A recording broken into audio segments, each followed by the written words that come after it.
చంపినోడు ఎవడో బయటికి రావాలి. ఈ మొత్తం మాకు ఊరకొక్కల కరుణాకర్ గాడు, రాధా మనోహర్ దాస్ గాడు, లలిత్ కుమార్ అనేవాడు, ఇంకొకటి రోడ్ల మీద తిరిగేది ఒకటి ఉంది. వీళ్ళందరూ ఏం పోస్టులు పెట్టారు? ఏమండి వీళ్ళు మనిషి జన్మ ఎత్తిన వాళ్ళేనా?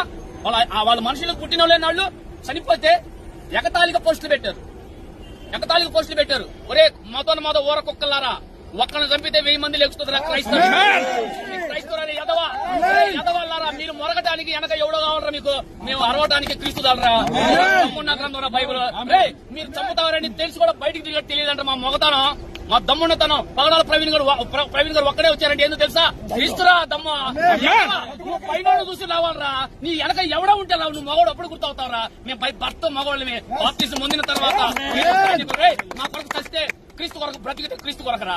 ఇలాంటి లుచ్చగాళ్ళు మాత్రం చట్టపరిధి ఏం చేస్తాం? ఇది ఆరంభంరా, ఇది ఆరంభం. పగడాల ప్రవీణ్ గారి హతసాక్ష్య మరణం మమ్మల్ని అందరూ ఐక్యతలో తెచ్చింది. మంట మండుతుంది. ఇక్కడ అంటే ఎవడో చర్చలు